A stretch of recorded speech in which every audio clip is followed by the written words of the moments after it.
Un sujet super important quand on est entrepreneur, c'est celui de son patrimoine personnel et de l'argent.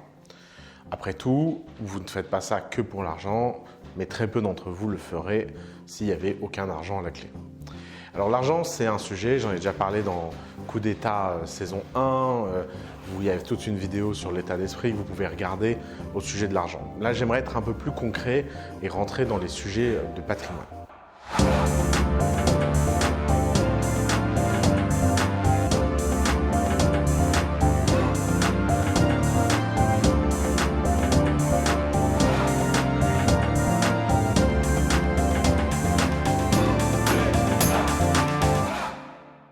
Grosso modo, quand vous êtes entrepreneur, vous avez 3 sources de revenus possibles. Vous avez ce que vous gagnez avec votre entreprise en salaire, ce que votre entreprise vous verse éventuellement en dividendes, sachant que c'est très rare quand on scale d'avoir du bénéfice et d'avoir des dividendes. Et il y a la valeur des parts que vous avez dans votre entreprise. Une entreprise scalable se valorise par la valeur des parts. Le but du jeu, c'est que la valeur de l'entreprise monte et que ça vous permet à des moments de pouvoir échanger une partie de cette valeur contre du cash. Grosso modo, quand on est entrepreneur, il y a 2 moments où on peut faire du cash. Il y a au moment des levées de fonds, où on distingue les levées de fonds en primaire des levées de fonds en secondaire. Primaire, c'est l'argent qui rentre dans la boîte et qui est utilisé par la boîte pour sa croissance. En secondaire, c'est l'argent qui est utilisé pour payer les gens qui vendent des actions. Donc, dans un cas, on rajoute des actions et tout le monde se fait diluer, c'est le cas du primaire. Si vous levez 1 million d'euros à 10 millions pré-monnaie, ça veut dire que vous rajoutez 1 million d'euros par-dessus les actions qui existent déjà et donc les gens sont dilués de 10%. Maintenant, si c'est du secondaire, il y a 1 million d'euros qui changent de main où des gens vont échanger des actions dans leurs mains contre de l'argent. Alors les opportunités de secondaire sont hyper importantes. Je m'explique. Une entreprise qui scale, c'est une entreprise dont le risque est à peu près constant. À chaque étape, le risque est équivalent à l'étape précédente. À chaque étape, vous relancez les dés. Vous pouvez le voir un peu comme un jeu. Quand vous faites une entreprise scalable, vous êtes dans la situation où vous allez prendre des décisions pour scaler, vous allez faire des investissements qui vont être payants ou pas payants. Et s'ils sont payants, ça va être reconnu par votre capacité à lever des fonds ou votre capacité à vendre des actions. Cette capacité à vendre des actions est super importante pour vous donner envie de rejouer. Si vous passez d'une entreprise de 0 à 100 millions de valo, par exemple, soyons fous, et que vous êtes à 100 millions de valo et que pour aller à 1 milliard de valo, il faut tout risquer. Vous comprenez bien que c'est très compliqué de tout risquer alors que vous avez déjà gagné 100 millions. C'est d'ailleurs là où la plupart des entreprises ont du mal à comprendre le scale, c'est que le scale implique le fait de relancer les dés en permanence. Ça implique de rejouer et de prendre des très gros risques. Et ces très gros risques, ils partent de quoi? Ils partent du besoin que vous avez au sein de votre entreprise de vous mettre en position de tester des choses et d'aller passer des paliers. Et les paliers, ce n'est pas linéaire. Vous êtes obligé à des moments d'aller prendre des décisions, de faire des investissements, de mettre votre boîte en danger et de rejouer. C'est pour ça que vendre une partie de ces actions à des investisseurs pour mettre de l'argent de côté, c'est une stratégie patrimoniale intelligente. Alors, pourquoi je vous parle de ça? Je vous parle de ça parce qu'en France, il y a un peu l'idée que le seul moyen pour un entrepreneur de gagner sa vie, c'est de vendre sa boîte et de la vendre très cher et de vendre 100% de sa boîte. Alors, c'est une vision qui est un peu bizarre et pas très orientée avec la sophistication de la finance contemporaine. Grosso modo, il y a 3 choses. On peut distinguer les entreprises qui sont pré-product market fit et post-product market fit. Si vous avez un product market fit et si votre boîte est en croissance, il faut vous payer convenablement. Qu'est-ce que ça veut dire se payer convenablement? C'est qu'il faut vous donner un salaire qui fait que vous n'ayez pas besoin de penser à l'argent. Alors c'est très inégal, il y a des gens qui ont des enfants, il y a des gens qui mettent leurs enfants dans des écoles privées. Les besoins en fond ne sont pas les mêmes en fonction des situations familiales, mais dès que vous pouvez vous payer, payez-vous. Si vous avez des investisseurs, si vous avez des actionnaires qui pensent que ce n'est pas légitime que vous vous payiez alors que vous travaillez énormément pour votre entreprise, vous avez besoin de vous battre, vous n'avez pas besoin de vous justifier. Vous avez besoin d'obtenir que l'entreprise que vous dirigez vous paye convenablement. Des fois, j'ai un peu l'impression en France que les entrepreneurs sont ces génies incompris au SMIC vous n'avez pas de raison, si vous avez une boîte qui est post-product market fit, de ne pas gagner votre vie. Alors évidemment, si vous versez des salaires mirobolants et dramatiques qui mettent en danger la boîte, vous êtes idiot. Mais si vous n'êtes pas trop con, vous avez de quoi vous payer un salaire convenable pour que l'argent soit un non-sujet à court terme. Ensuite, il y a le sujet de votre patrimoine. Votre patrimoine au début est constitué de 100% de vos actions dans l'entreprise. Si vous n'êtes pas héritier et que vous n'avez pas fait d'entreprise avant, en général, 100% de votre patrimoine est votre start-up. Et au fur et à mesure que vous allez passer des milestones, au fur et à mesure que vous allez passer des grandes étapes, un certain seuil de chiffre d'affaires, un certain nombre d'employés, je sais pas, 100 employés, 500 employés, au fur et à mesure que vous scalez, il est important de marquer des micro-victoires et de transformer une partie de ce patrimoine en une diversification et donc d'échanger une partie de vos actions contre de l'argent. Moi, j'ai vu beaucoup d'entrepreneurs ne pas vouloir faire ça parce qu'ils croyaient à leur entreprise et c'est normal, je vous l'ai dit, il faut croire, il faut avancer, mais il ne faut pas être idiot. Tout peut arriver et d'ailleurs, les gens ont tendance à oublier les éléments exogènes. Je m'explique. Par exemple, récemment, dans The Family, on a eu le cas d'un entrepreneur dont la boîte va super bien. Il n'a pas fait de secondaire parce qu'il se disait pourquoi faire, parce que ma boîte va super bien. Et il a eu un drame personnel qui l'a mis en situation de devoir quitter son poste et d'avoir besoin d'argent.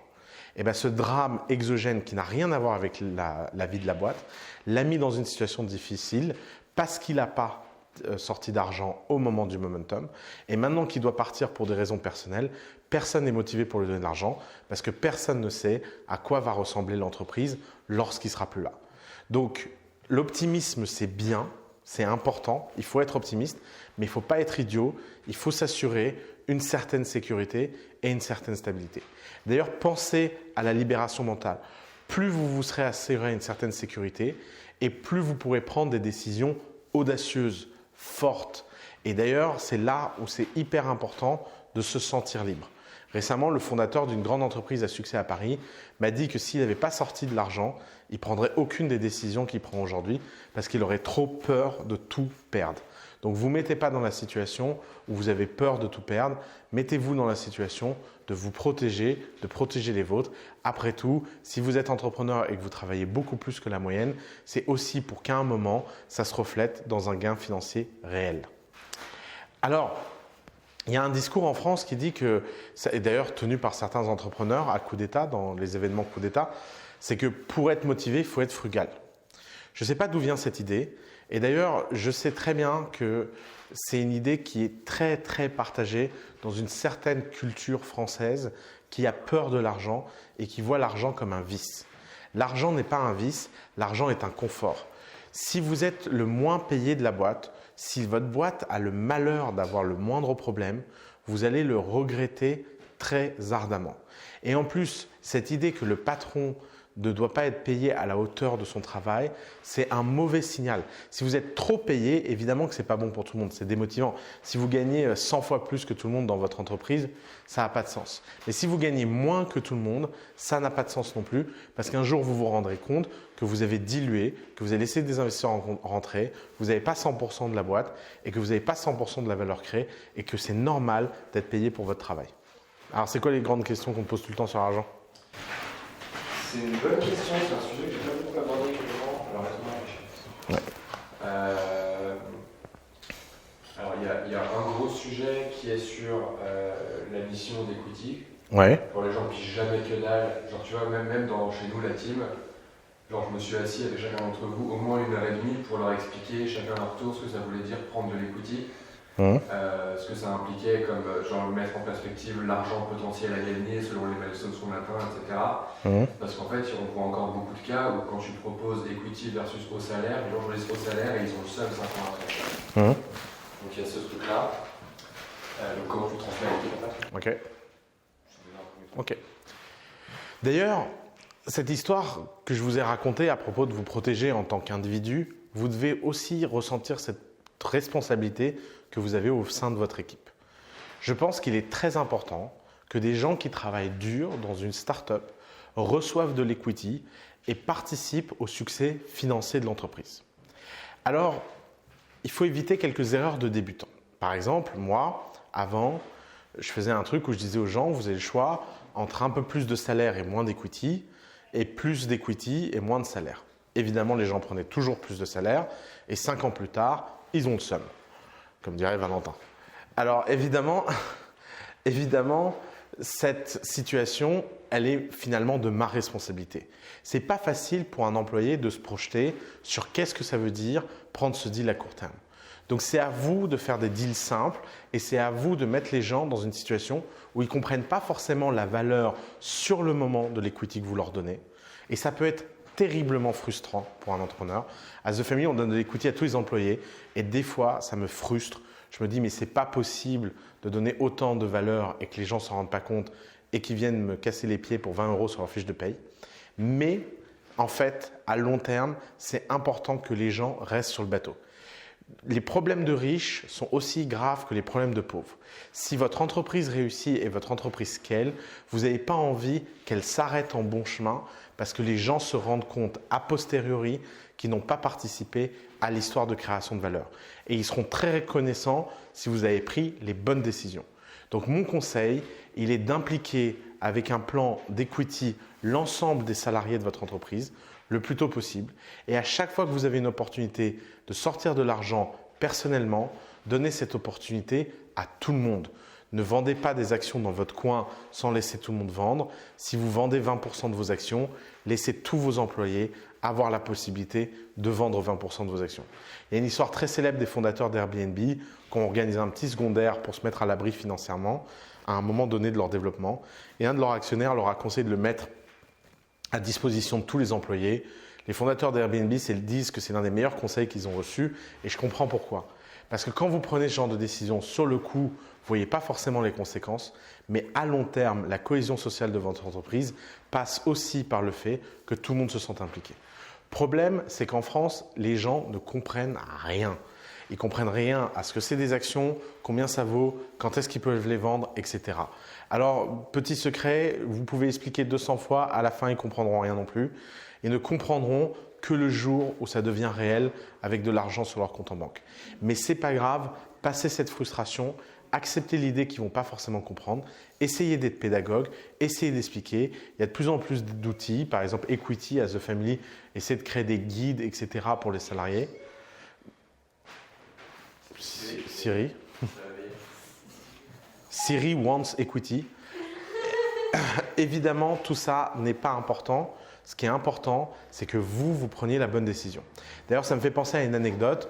Un jour, un type m'a dit que les ingénieurs dans son entreprise étaient nuls en négo. Donc, il avait arrêté de négocier leur salaire parce que les sales étaient toujours meilleurs et les sales finissaient toujours par être mieux payés que les ingénieurs, alors que les sales et les ingénieurs étaient aussi importants dans leur boîte. C'est un peu la même chose avec l'equity. Ce n'est pas parce que les gens ne comprennent rien que vous devez profiter de cette situation malgré vous. Ce n'est pas du business, c'est de la cohésion. Votre équipe, c'est votre rôle d'en prendre soin et c'est aussi de en prendre soin malgré eux. Quel est le bon timing pour mettre en place ce genre de plan d'equity? Alors, le problème, c'est qu'on est en France et les plans de BSPCE, ça coûte cher. Il faut des avocats, il faut tout ça, etc. Disons qu'avant que la matérialité de l'entreprise est vraiment actée, ne vous embêtez pas trop à mettre ça en place trop tôt. Mais dès que l'entreprise commence à être matériellement indépendante, commence à grossir, mettez en place le budget de 5 ou 6 000 € nécessaire à faire ça proprement. Tout le monde vous en remerciera.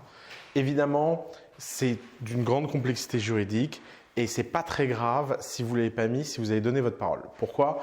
Parce que ce qui sera important, c'est que s'il y a un exit, vous pouvez toujours trouver des moyens de vous arranger. Plus tôt vous le faites, mieux c'est.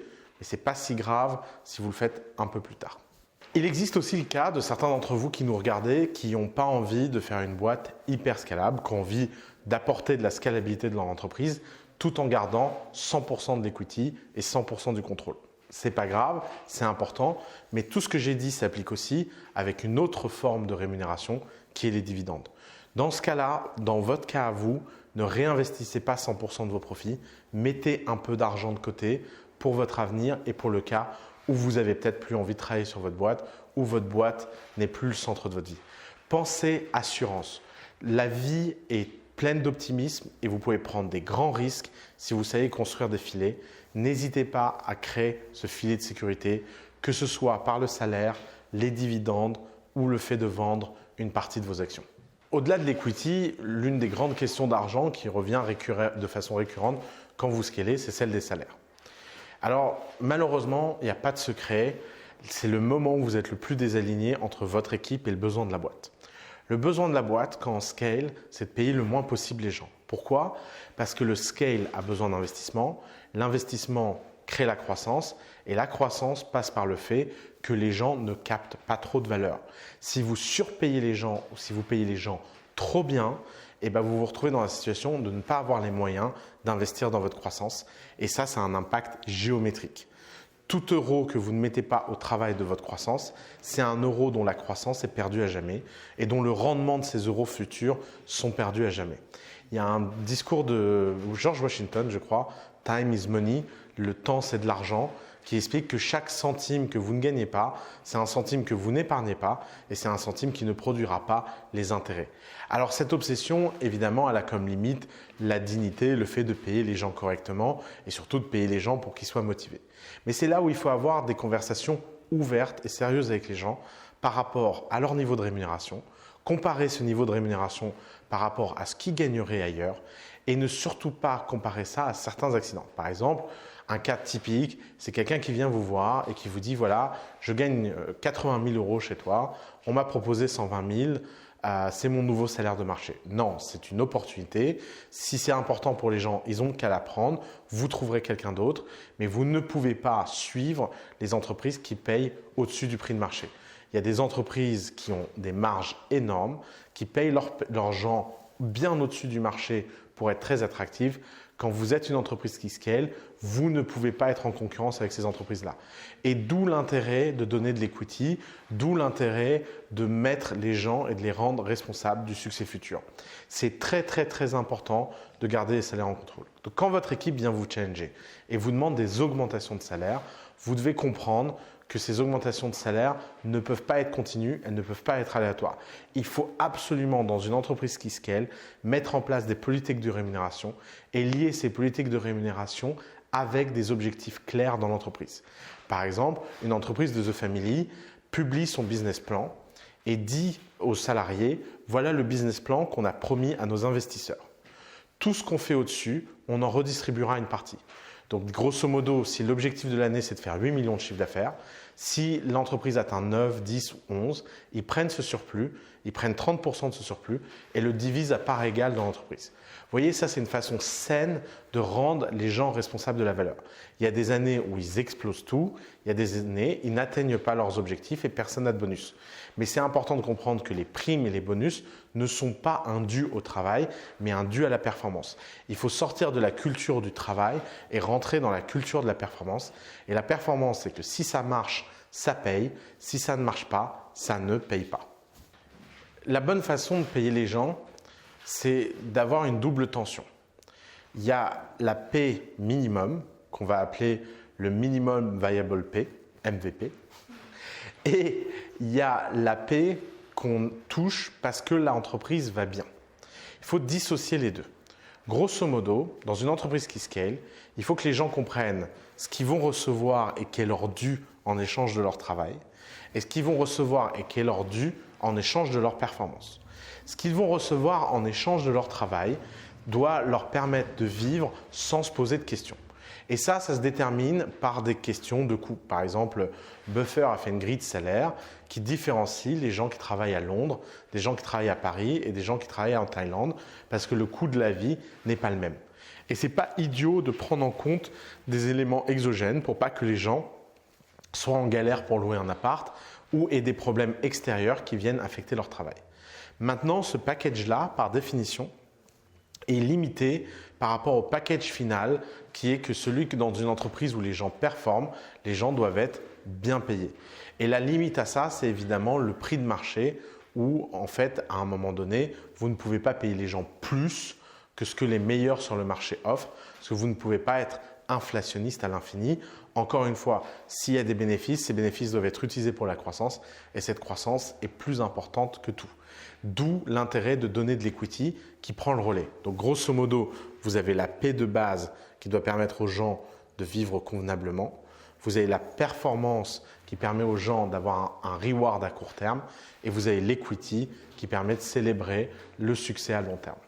L'argent, c'est le sujet tabou dont personne ne veut parler et pourtant l'argent, c'est le centre d'une entreprise. Si vous ne gagnez pas d'argent, vous n'avez pas d'entreprise. Le cash, c'est le sujet le plus important de votre entreprise. En tant que fondateur d'une entreprise qui scale, comprendre les mouvements cash, c'est comprendre où va la valeur et comprendre comment les gens sont récompensés pour leur travail et de rendre ça clair et accessible à tout le monde dans votre équipe, c'est une de vos responsabilités. Si vous faites ça, les gens vont être surmotivés. S'ils sont surmotivés, ils ont le moral. S'ils ont le moral, ils vont vous permettre d'atteindre l'impossible et de faire une entreprise qui scale d'autant plus.